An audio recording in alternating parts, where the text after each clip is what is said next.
Сәлем достар, бүгін сіздермен бірге дәмі тіл үйіретін өте дәмді, жұмсақ морковный торт жасаймыз.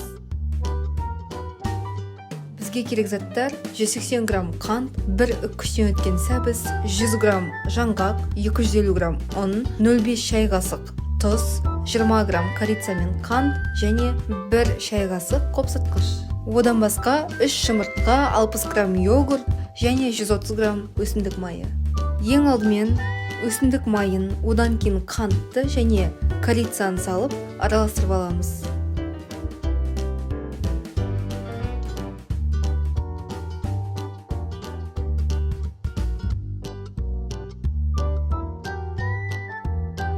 Оның үстінен біртіндеп жұмыртқаны қоса отырып араластырамыз.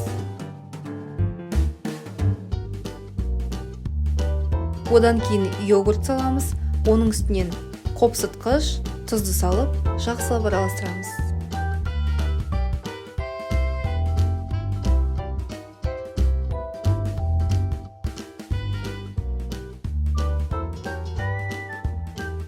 Ұнды біртіндеп салып араластырамыз.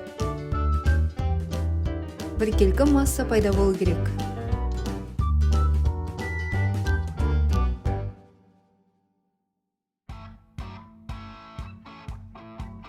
Енді дайын болған массаның үстінен үккіштен өткен сәбізді салып араластырамыз. Одан кейін жаңғақты саламыз.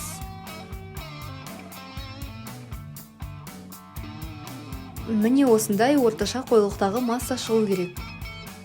Енді пергаментке дөңгелек форманы сызып алып, массаны жағамыз. Бізде 5 қабат болады.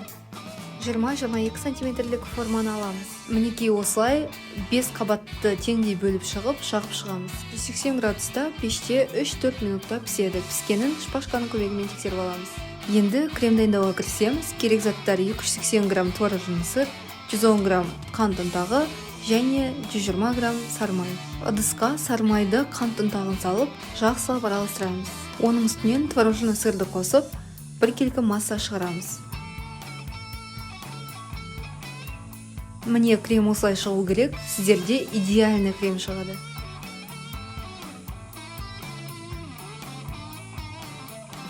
Енді осындай форманың көмегімен корждардың шеттерін кесіп аламыз. Жиектерді пешке 5 минутқа салып, кептіріп алып, декор ретінде қолданамыз. Мінекей корждарды осылай бір тегіс қылып дайындап аламыз. Төсемге крем жағып, оның үстінен бірінші қабатты қоямыз. Келесі қабаттарға да крем жағып шығамыз.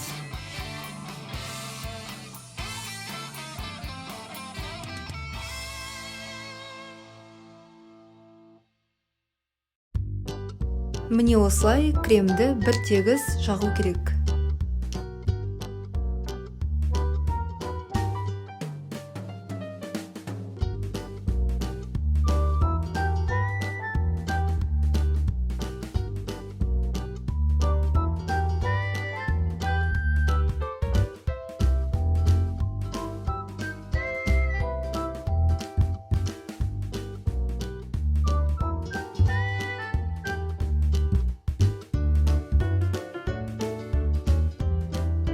Кондитерлік шпательдің көмегімен торттарымыздың шетін және үстін тегістеп аламыз.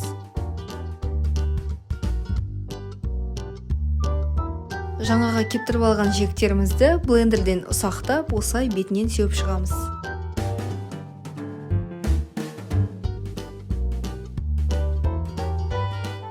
Декор ретінде құпнайды қойып шығамыз.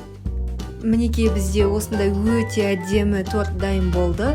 Енді тортымызды холодильникке 2-3 сағатқа қойып қоямыз. Міне арадан 3 сағат өтті, ал енді сіздерге кесіп көрсетейін.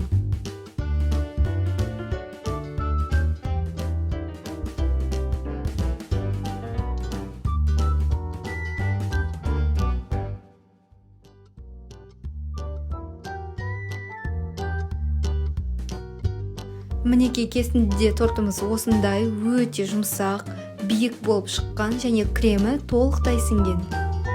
Астарыңыз дәмді болсын. Егер видео ұнаса, менің каналыма тіркеліп, лайк қойып, коммент қалдыруды ұмытпаңыз.